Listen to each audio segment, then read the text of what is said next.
Good morning, everyone. I hope everyone can hear me well. Um, Thank you, everyone, for coming here um, to my presentation about cyber war stories, fighting ransomware operators. Um, I'm honored to be here with you and present some stories or some lessons learned from the cyber battles where I personally participated, either as a forensic expert or as an incident responder. Let me introduce myself first. I'm Robert Bordei. I'm passionate in digital forensic and incident response. I am currently the cybersecurity incident response team leader at Visma. Just shortly, if you don't know what Visma is, it's one of the largest companies, software companies in Europe, and one is the leading companies in Europe, and it's a collection of companies with entrepreneurial and with personality, with their own mentality, personality, and leadership. I started in this field more than 10 years ago. I was previously in the army, and then about 8 years ago, I decided to take new challenges and go to the private sector. And then I joined Visma. Yeah, and I wanted, of course, more action, and this is what I got there. Yeah, you know, when you're in the army and you don't have any wars, it was 2016 there, so now it's better. I don't say better. But, okay, so what are cybersecurity incident response war stories? So we started like articles we started to write internally about cybersecurity incidents and cybersecurity investigations that we were part of it, and we were performing inside our organization for the companies that we are doing security. Just for the record, we are not an MSSP in the sense of MSSP.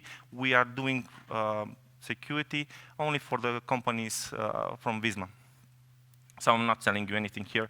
I'm just going to provide you some stories from our experience. They were articles. We wrote them it was our experience. There was our feelings there.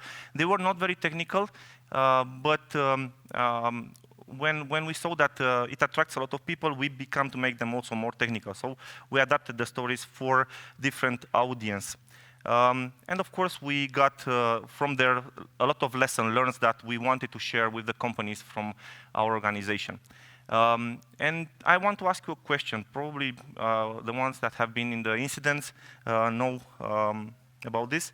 What do you think it's the most sensitive time frame or the preferred time frame for an attacker to perform intrusions into an organization? I know, maybe I have some hands up or some. When? 4 a.m., yeah, it's a good time frame. Other time frame? Weekends, yeah. Friday evening, says the man. Yeah, yeah. I know what you are talking about. And okay, so the most sensitive ones, the most preferred by the hackers, are Fridays, weekend, holidays, or midnight. Yeah, and this will happen because of mostly of the delay in the response from our side. We will have also difficult time. Also, if you have 24/7, let's say you have 24/7 monitoring and you find something, there may be situation when you need to contact some sysadmin, and of course, sysadmin will be sleeping, right? And it's very hard to get the contact and react. And if you are the only one that are doing also security and also sysadministration, probably you will be the one that will react very fast. But if you are doing also security for other companies and you notify them, you will see a lot of delay. And that time, it's the time that will help the attacker move on with their actions and activities. Okay, I hope it will work. I prepared for you today 4 stories, 4 cyber war stories. Two of them, I call them post-mortem investigation, and usually are the one that probably a lot of MSSPs are participating when the ransomware is already deployed, and yeah, you have to see how the attacker got in, how he performed his malicious activities, how he encrypted the things, and probably also help the company to recover its state.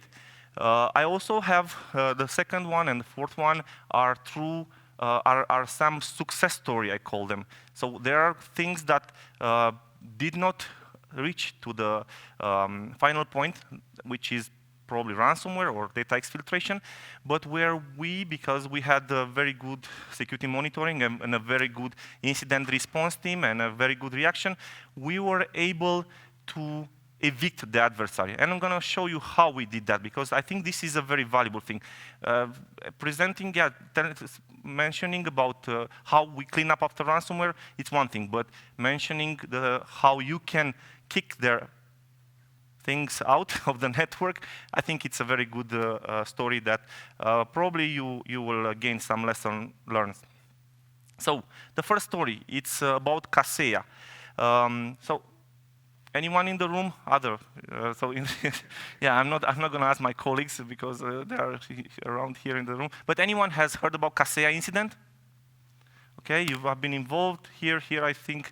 And yeah, so Kaseya, I'm asking this not because I want to brag that, yeah, we were part of this, but because this one of the incidents that had a lot of impact. So there were a lot of companies that were affected by this Kaseya. And what is Kaseya? If you don't know about Kaseya, Kaseya it's a remote management system that was used by a lot of companies to manage their clients. So it was a very useful thing for that company.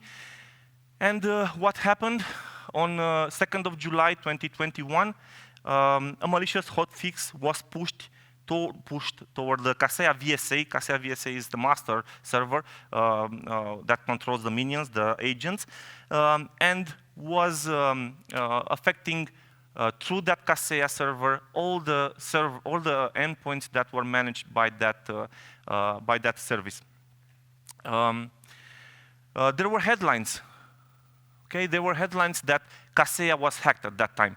So it was considered in the beginning a supply chain attack on the Kaseya service. And it was probably because it was around that time the SolarWind one. If you remember the SolarWind, there were some code, they had some hacking in their CI/CD in the development pipeline, and there was some code modification on their side. And they, yeah, that was a real supply chain. But what happened in the end, it was still a supply chain, but not on Kaseya. And I'm going to explain you why and what happened.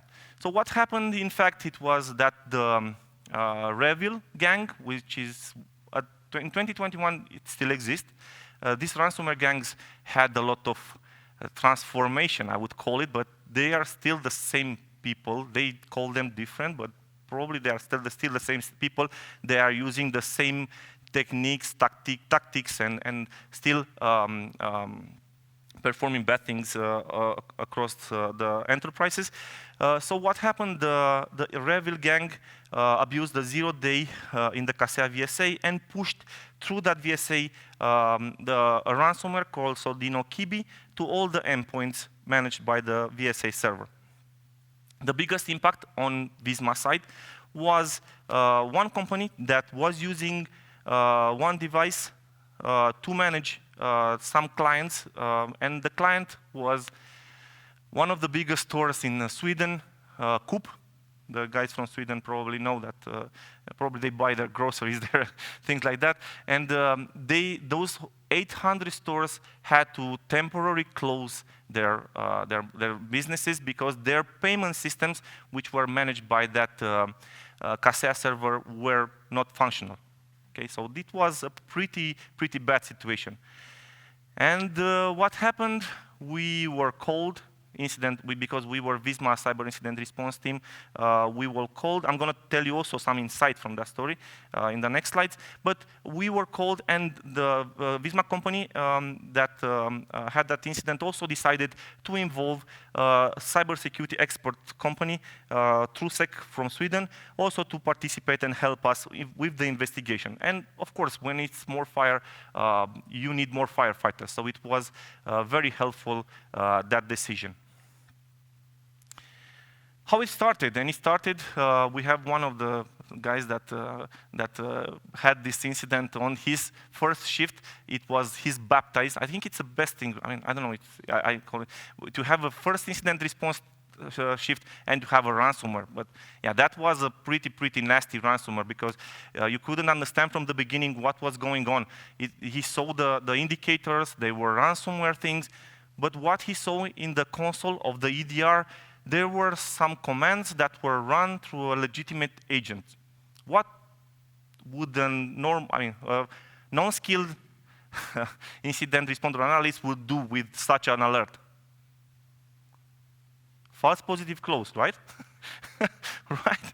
So, but yeah, it was not the case, because it was looking very strange. It had commands. It had disabling defender. It had cert to till, so low beans activity. It had a lot of things that were very nasty. Incident responder still was in doubt, and was consulting with another colleague, and they decided to check out the news. And while Googling for some things regarding the command, he found a very useful article from Huntress Lab. Probably you've also heard about them. That was also monitoring the situation. And when they saw the Huntress Lab and they saw what they have published in that article, the incident responder on call immediately understood that, yeah, we were hit by ransomware. And he started the incident response and also called us, me and several colleagues, that we started the investigation. And of course, going back to the previous slide, together with the external company, the TruSec, we started to perform investigation. What we discovered in the beginning, even from the beginning, we wanted to understand how this happened. And yeah, only by searching like this. I don't know, probably heard about Shodan? Yeah, Shodan, it's an external attack map surface, which can help you find some problems in your attack surface. And if you're searching for a specific fav icon, you may be able to identify all the exposed devices from, let's say, from Kaseya in that case.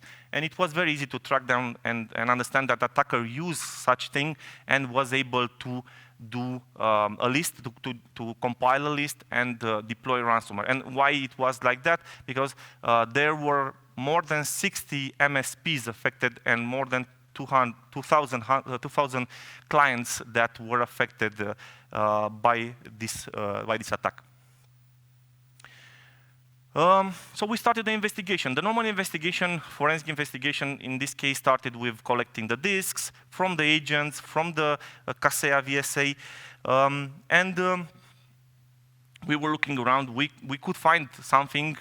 We were able very fast to recover the agent CRT that was there, and we discovered that it was easy to be decoded with cert to till, and it dropped. What it dropped, it was Defender that was vulnerable to DLL side loading, and with that side loading, it loaded the ransomware. So it was a very complex attack. But there was a problem there because the attack still was not understood. How they managed to push that thing, that guys from Revil, to push that ransomware throughout the Kaseya thing. And we had the luck of having the indicator of compromise, and one of our colleagues started to investigate on the IDS, and he found the traffic related to that activity. And I said, okay, let's get a pickup from that and see what is there. And boom, it was the needle in the haystack that we were looking for. And what I'm telling about, it's the thing that everyone in the security community was looking for. They were looking for a file called screenshot JPEG that we also saw it when we did forensic. It was deleted and could not be recovered. And that file contained a lot of things that were, I'm gonna explain you what it contained. But what we decided, we begin to analyze, one team began to analyze, and then we decided internally, okay, what should we do? Should we keep it for us, or should we share it? And we decided, okay, let's share it, because we were cooperating with our colleagues from TrueSec, and we share it with TrueSec. We also decided to share it with Huntress, just because they helped us a lot, because they were publishing and they have a lot of visibility onto the internet, and we wanted to help also other companies that were affected by that, and we share it, of course, with Kaseya. What was specific about that PCAP, and that's why I say we were the only one that had it, it was that our IDS, when it generated the PCAP, it was not able to reconstruct, because the PCAPs were somehow generated dynamically, did not capture some hundred of bytes. But even with that, that PCAP, I don't think it's very easy to be seen. Probably I shouldn't highlight it. But what was over there, it was the elements of authentication bypass, of file upload, of command execution, and also a lot of anti-forensic commands that were executed in that attack, which disabled the administrator, disabled the session, disabled the, and were making also the work of forensic work very hard. And the guys that were involved know what was over there. It was pretty hard to understand without this what was going on.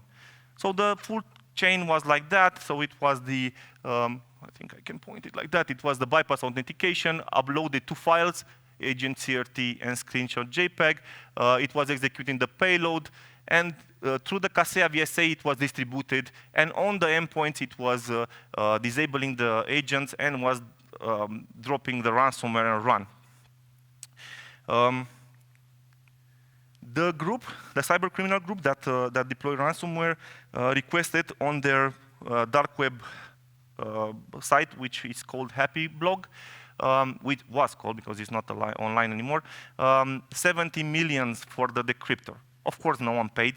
And I think one of the hardest things in this situation was the recovery part. And in the recovery part, we were involved, Visma was involved together with TrueSec, and they were able to restore in few days almost all 800 stores from that attack. So I think this can be called also a success story. It was no file exfiltration. Yeah, it was a 0 day, so no one could defend against it.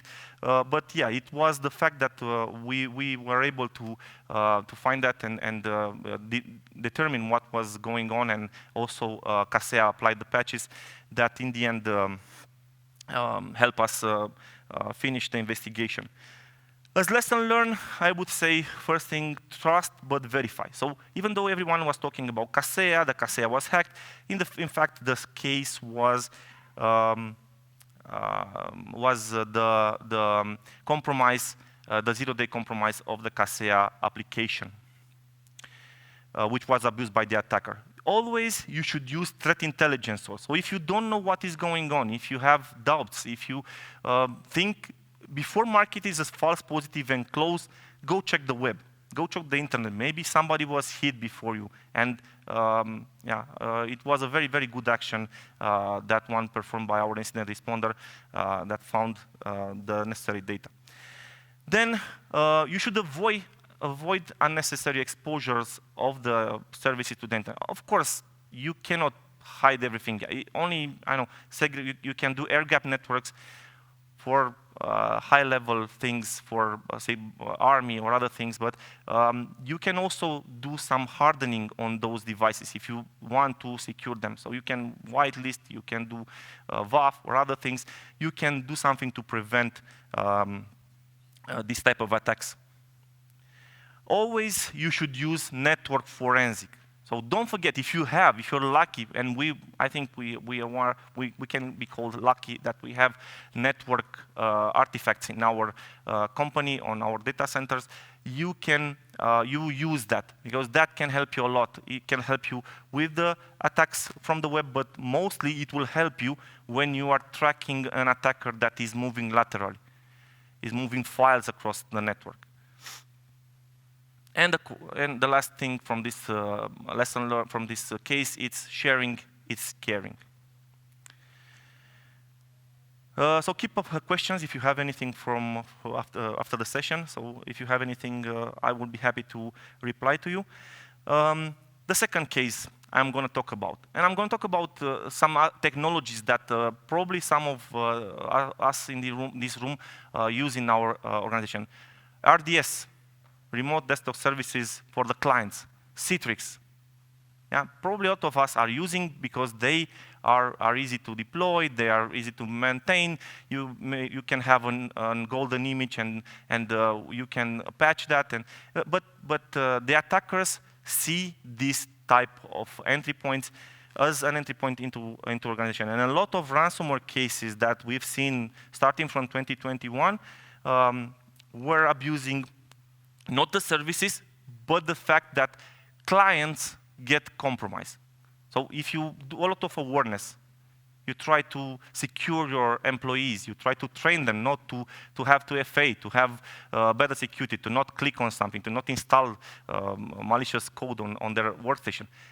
The client's part, you cannot control that. And the case I'm going to present you, it's about the Hive intrusion that happened on the client side.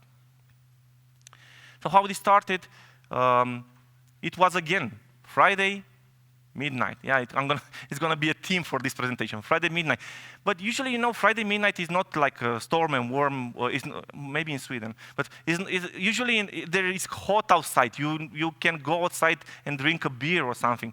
Of course, not when you are on call. But yeah, you can rest a little. And Friday night, what happened in that case, there were some alerts that were called Meterpreter.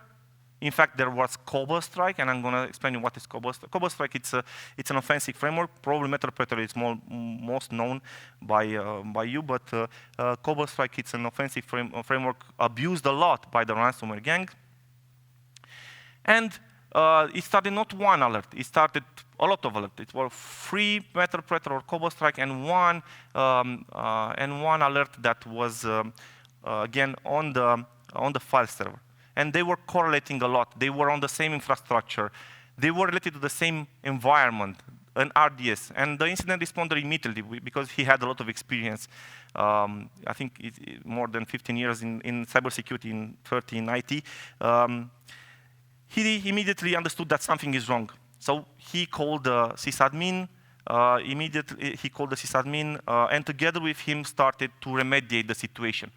And how it was in this case, because it was a very fast reaction and the attacker did not manage to escalate privileges. This is one thing. This case, keep in mind, in this case, the attacker did not escalate privileges. And this is one happy thing that you can do. He only disabled the user and also reset the session. That kicked him out because all the processes that were in that session of that user were evicted. Also, of course, as a containment thing, you can do a lot of things like resetting passwords and other things, but also when you have Cobalt Strike on the servers, you collect the volatile data, forensic data, and then you reset the machine. And after resetting, normally Cobalt Strike, which is injected in a process, will be kicked out. But the case here was easier because by resetting the session, all the processes from that user were stopped. So it was a case assessment, 4 step alerts. It was also, they began to scan the network. So every time you will have an entry, they will get in, they will try to understand where am I, what is over here.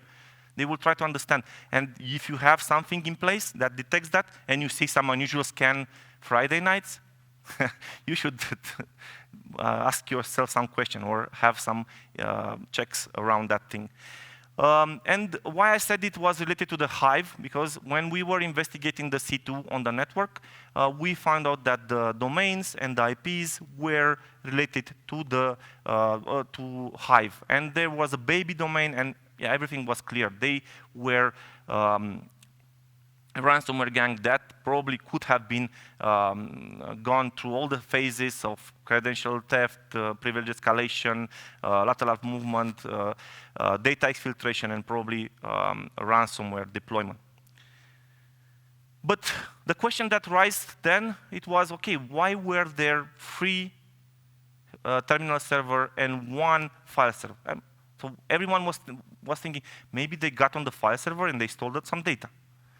Yeah, when we investigated the thing, we understood, based on the environment that was there, so how it was. The RDS, probably you've heard how you've seen how it works. You log into a web page, and you are presented with such screen where, and clients are presented with such screen where they can click and open Outlook or Word, and this looks like they are running on their computer, but in fact they are running on the terminal server. Okay, so it's a very nice technology. You don't need to install Office and manage it, and you can use this type of service. So when we investigated on the file server, there was something strange that we were doing analysis of that payload. It was a malicious macro. With all the tools, we found out there were some specific API, Windows API, that were called, that were,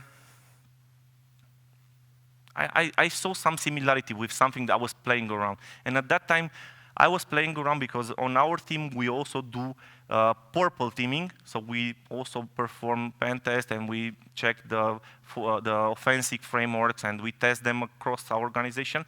I was playing around at that time with Cobalt Strike because I wanted to understand more about it and how it feels, how it can be detected. And when I saw that code and I was comparing that with the macro that can be generated with Cobalt Strike, it struck me because it was almost the same code. So what the attacker did in this case? So let's wrap it up. The attacker used stolen credentials from the client, log in onto the RDS. He opened the Excel, the Excel application. He clicked on the application. He find out probably a file, because it was a file there, but it was not added by the attacker. It was an Excel file that was from 2015. It was not malicious. He opened and edited the macro. He saved the file, then click on that. And of course, enable macro. So you don't need to have the client clicking that. They can click that. They understood that. And they clicked 3 times, I think it was, because it was on the free servers.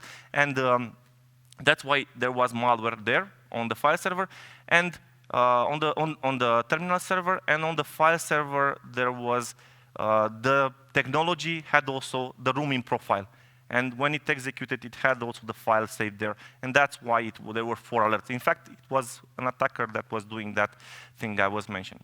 So yeah, it's interesting how attacker, if they cannot convince user to click, they can click instead of them.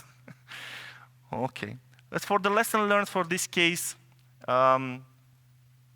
yeah, attacker was easily evicted, and it was evicted because of the fast reaction, and it was a very good cooperation between the incident response team and the sysadmin that were managing those systems. Of course, when you do incident response and you are going on an environment, you need to understand what is there, how that environment works. You don't need to jump in and run things that you know and you've learned about them. You need to understand where I'm here. It's the same thing that attacker is doing. He needs to understand how he can attack that thing. You need to understand how to defend that thing. You cannot know every environment. There will be different architecture. There will be a lot of things that will be related to that incident, specific to that incident. Okay, the network forensic on RDS. Anyone have done network forensic on RDS? It's difficult. Yeah, you need to have, at least you need to have X404 for if you have a firewall in place, and in this case we had a firewall in place, and it was a very hard thing to correlate the firewall logs with the endpoint logs. Yeah, it was a, yeah, I call it, I don't want to offend anything, but it was a very, very difficult job. Cobalt Strike. You need to understand how offensive framework works. And I would give you an advice if you want to understand better. There are some resources. The fear reports. Have you heard about that? DeFi reports. It's a site that is presenting also a lot of real cases that you can learn from, like these ones. And on the DeFi report, there are, I think, 3 articles about CobbleStrike, and you can learn about that. And I'm gonna come with this again, like the Fridays. So you need 24/7 security monitoring in order to have this type of reaction. Otherwise, you will have a reaction after. You'll come Monday and you will have your environment encrypted. So if the attacker, they don't need 50-something days that were like a normal intrusion day. They come into the environment Friday evening, and usually Sunday in the evening, everything is done, everything is encrypted. In the morning, tears and cries and incident response and the things. But that's post-mortem. I think that's more funny and more powerful than post-mortem investigation. The last 2 cases are about Play ransomware. So the Play ransomware, probably you have heard about that. They are the ones that derived from the Hive and derived from Nokoyawa, I think it was called, and they become Play ransomware. So maybe the same guys, I don't know. But what is specific about these guys, and if you have seen the Conti leaks, anyone has heard about Conti leaks? No? Oh, few. So Conti leaks provided some playbooks that the ransomware gangs were using. And I'm pretty sure, looking on these cases, that these are still a thing, at least not for the initial access brokers, but for the ransomware gangs that are getting in, they are using the playbook. They say, okay, how can I escalate privileges? I run this tool. How can I move to the network? I use CobbleStrike and use SMB, lateral movement, and other things. So there are things that are written there step by step. So they don't need to have a lot of training. If they can do it once, they can do it then multiple times. So what was about this case and why I added this case here? It also struck the news. It is another post-mortem investigation. And it was interesting, and it was also hard for us. It was affected one company that was offering recruiting services. And of course, the availability was disturbed. Again, in this case, it was another, not RDS, but another Citrix environment. They get in with leak credentials. They were able to escalate privileges. They move laterally to the network. Yeah? They were doing then reconnaissance, defensive evasion, credential theft, lateral movement, data encryption, and data exfiltration. And how it looked in the end? Like this. Yeah? So this is the name and shame, it's called, I think. The part of the shaming for the Play ransomware, this is how it looks, and they post the data there, and if you are going to a Tor, you can download. I don't advise you to do that, because there may be a lot of things that, I think this is on a gray area, but looking there and checking if that thing is there, it's okay. So that was a confirmation that those guys were hit. For this investigation, there were some limitations we encountered, and it was hard because we did not have any network forensic. And of course, without network forensic, it's hard to see lateral movement. We had partial visibility. We had it was an external hosting provider, not related to Visma. The initial access, when we were discussing with them and they were providing that information, also happened Friday night. And they were providing us only the machines from our environment. There were multiple companies there, multiple organizations that were hosted there, and we were doing investigation only on our side. So we saw the part that when attacker reached our network and did things on there. Another thing that also my colleagues that presented there yesterday said, the audit log. And when I say audit log, it's logs. If you don't have logs, it's very hard to. If you don't have that enabled, you cannot see what happened on that machine. The ransomware encryption, when you do forensic on after ransomware, it's pretty hard because a lot of things are also encrypted that can be useful normally if you don't have ransomware already deployed. The memory We got the memory from there, but it was 12 days old, and some systems were also rebooted, so it was no use.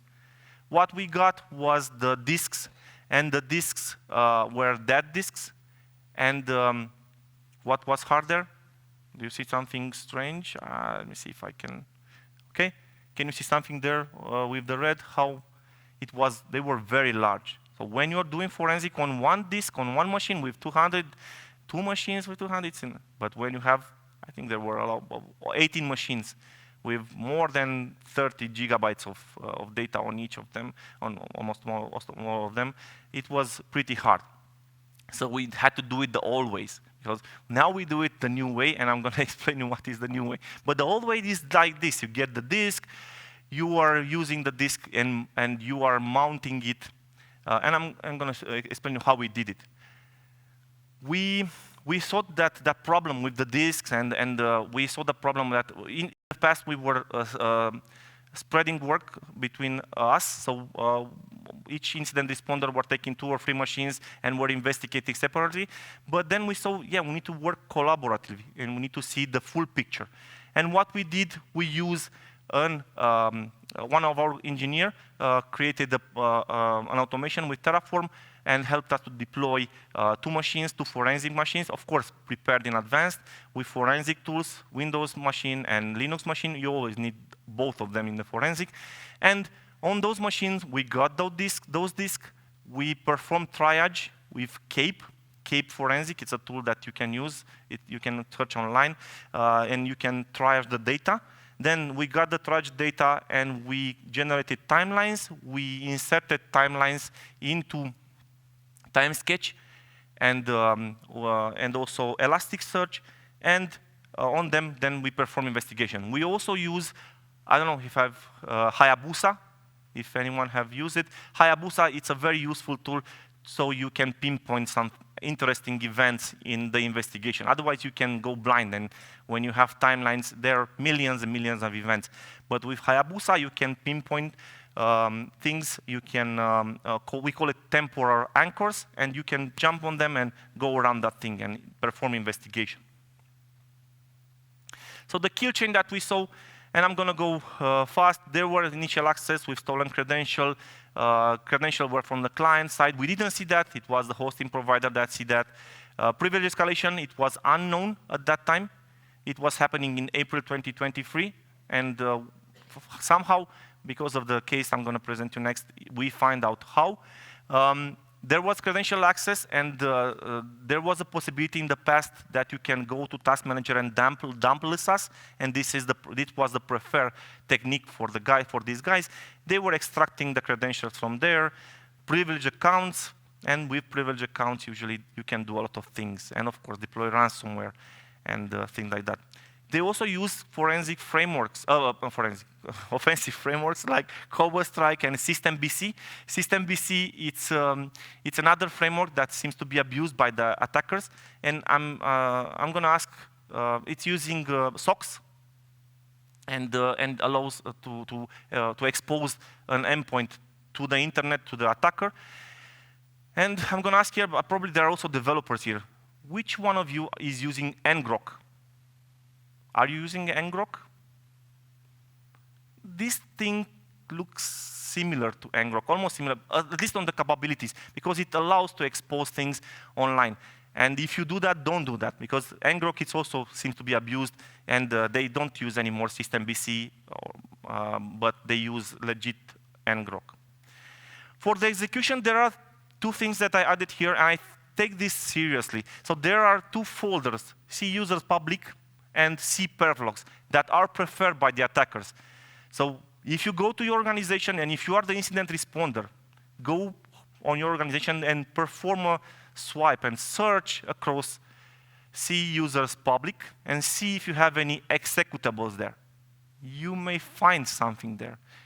And yeah, that may not be funny, what you will find.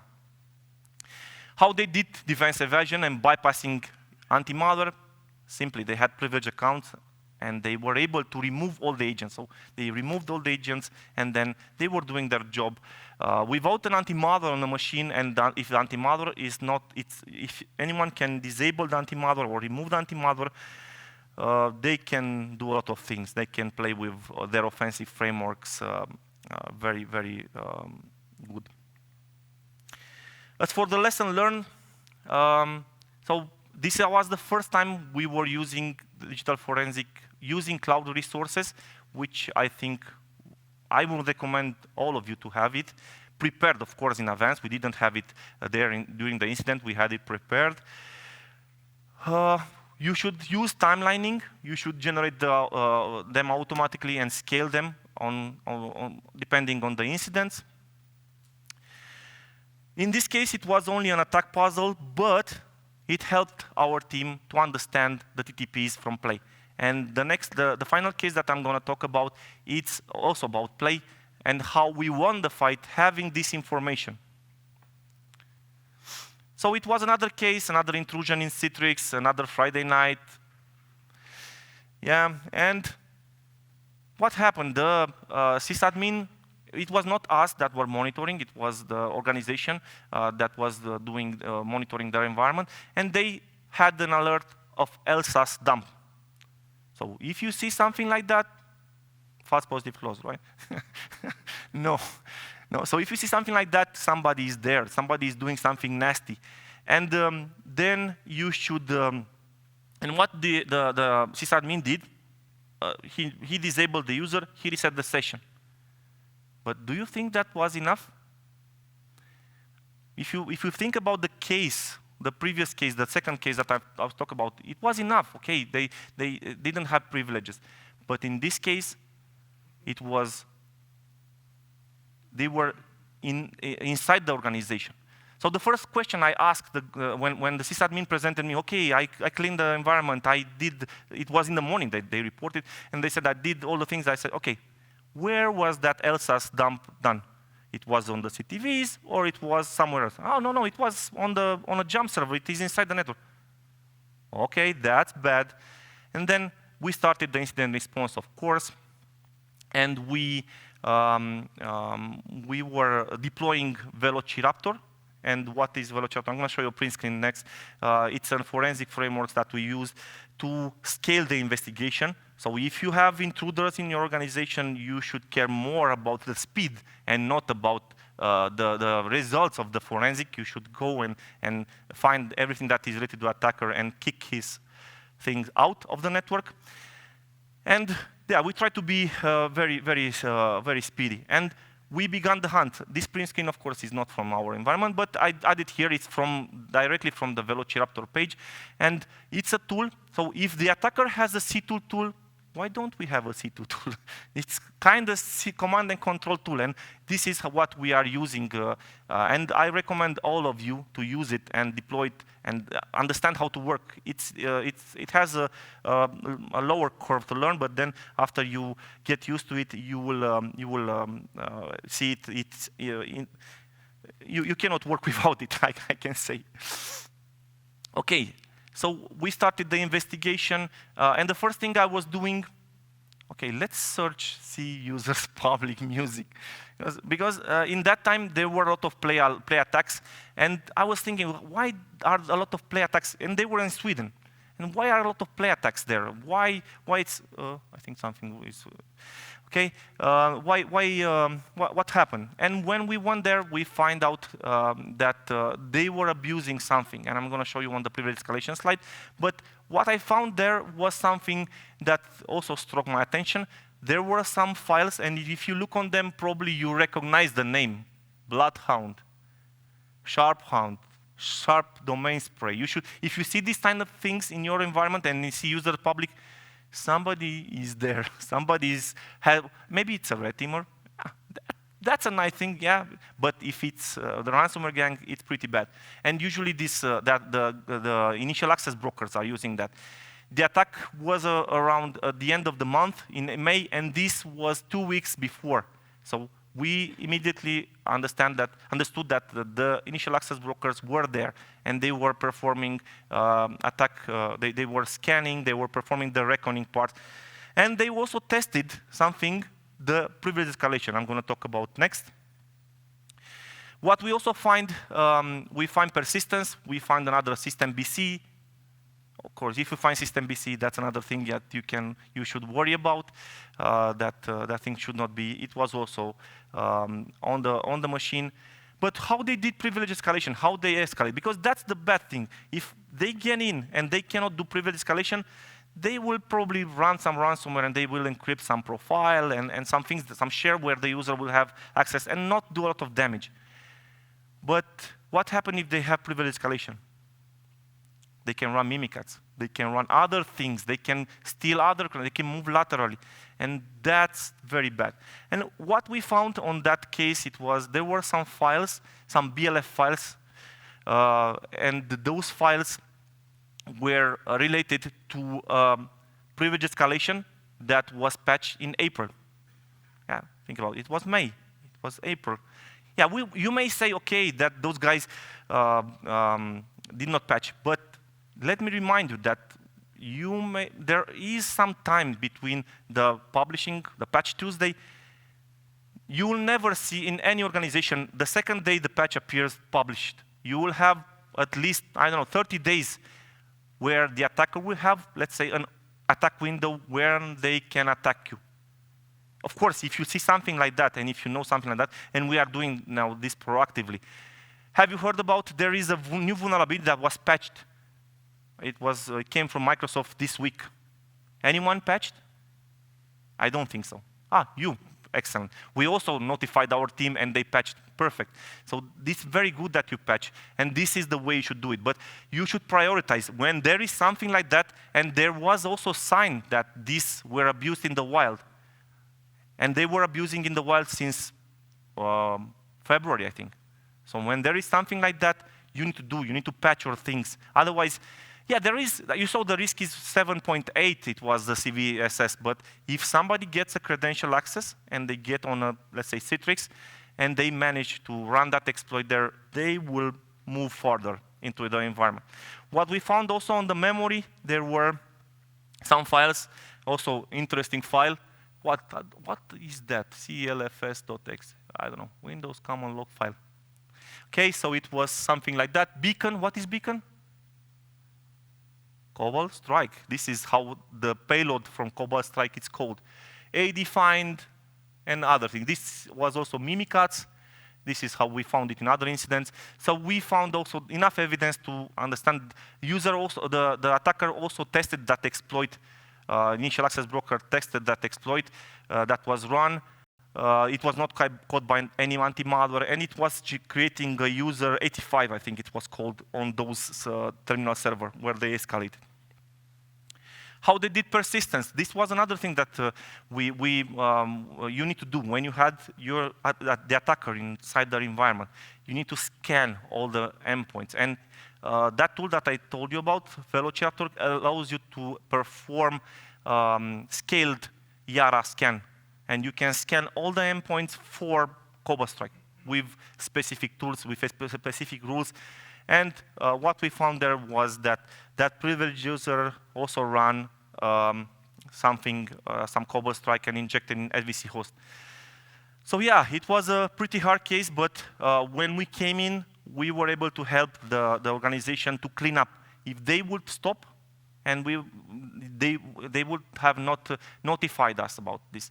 And I think the incident response should be left to the incident responder guys and should not be done by the sysadmins. If you know to do it, then you are a perfect incident responder and sysadmin. But usually, you need to cooperate. And if you have a security team that is doing incident response, always notify your organization to help you. So what we did in this case, we were using Velociraptor to perform scaled investigation. We use EDR. EDR also is very good. If you don't have it at that time of the investigation on some endpoints, you can deploy it. It's a thing that you need to do it. It can help you to find other threats. And I'm not going to say about Defender, sorry about Defender, but I'm going to talk about EDR, real EDR. And of course, understand the attacker, the Sun Tzu methodology, and perform a good environment cleanup. And of course, if the attacker had domain admin, they need to reset KRBTGT, trust keys, a lot of things, reset all the, somehow clean up all the environment. Sometimes it is sometimes necessary to rebuild the environment. But of course, these things are very hard. And another thing that we did in this case was, with the help of our colleagues that are also very good in the red team, in the offensive part, we were doing purple teaming. And what is purple team? You are doing offensive activities on the environment, and you are testing the defenses. And you can improve the monitoring, and you can harden the systems with this kind of thing. And every time you have an intrusion, don't just finalize things, find out more, what you can do more. Because if you do it at the same state, if you return it to the same state that it was, the game will be on and on and on. They will find some ways, and you need to make it harder for the attackers to get in. Okay, let's see. I don't know if it's working. So for conclusion, I have another slide after conclusion, sorry about that. But my conclusions are this. Learn from every incident and share the knowledge. Do not keep it for yourself. Security, it's a team sport. Security, you need to do it together. It's not like you're having, yeah, you have superstars in reverse engineering, in the fear, in purple, in CTI, but in the end, you have a powerful team. You have a team that can help you, and you can assign tasks based on their knowledge. Defend as purple. So do your things, create detections using purple team exercises. Perform hunt forward and prevent, if you can, these kind of things. If you are heard about, okay, play ransomware, let's say it's attacking companies around me. How play ransomware is working? You don't need to, okay, they will not attack me, it doesn't matter. You need to find out how they are doing, what TTPs they have, what playbooks they have, and you need to be proactive in this. And if you do that, probably you will prevent a lot of incidents. Yeah, the return of investment will not be seen probably, because usually you have, like they said, after you have big incident, you have investment in security. But I think it's better like this than working a few weeks in big intrusions. And the last thing, it's implement 24/7 security monitoring. That's very important, again, because of that thing of the Fridays, weekend, holidays, midnight. The last slide I have, and I promise I'm going to finish here, is this one. I'm going to leave you a few, I don't know, 10 seconds if you can read it, and let's have some discussions if you want at the end on this.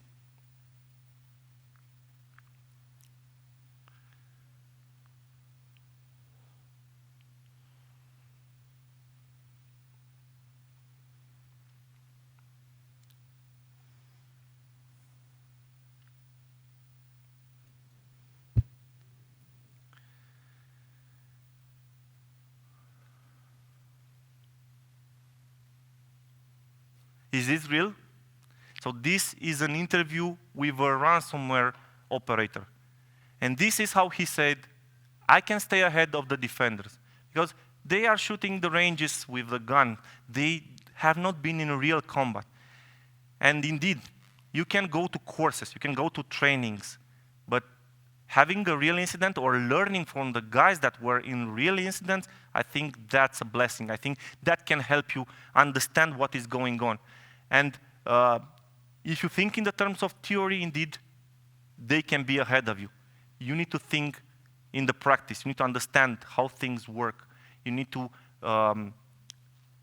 you don't need to have, let's say, incidents. If you don't have incidents, it's okay, but you need to go and try to learn from the people that had incidents. And also the people that had incidents share the things.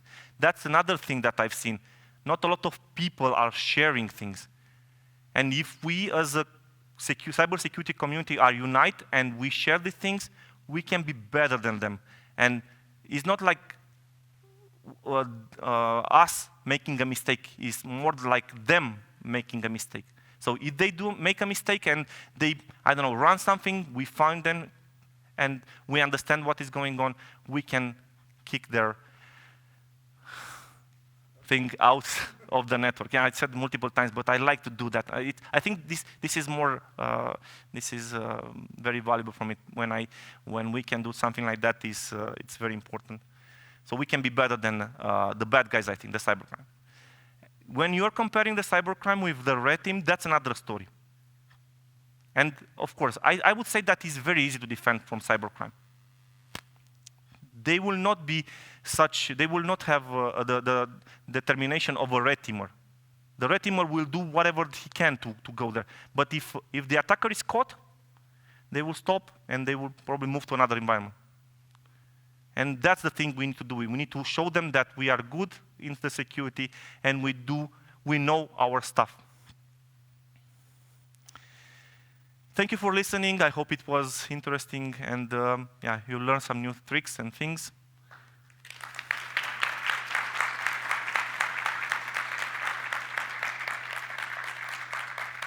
And if you have any questions, also when you are going out of the room, I have a request from the colleagues, organizers, you should place a sticker with ugly face or, or fun face.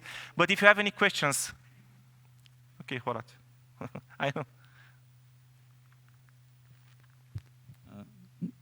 Can you see me? Great, thanks. How important is the budget in allocated to some licenses, because the threat attacks always they have money to invest, and they can attack you with a license of CobraStrike and something that costs money. How important is for the SOC to have this budget allocated? If you're thinking about bad guys, I probably have seen that they are using cracked licenses. They are using CobraStrike cracked. They are using things like that. But also for the security team, it's very important to have the tools they need, and they need to know what tools they need, and they need to request them, and they need to explain the management why do they need those licenses. I think. Yeah, thanks. Anyone? Any other question?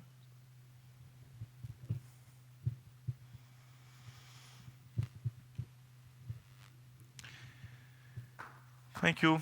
Then have a great day.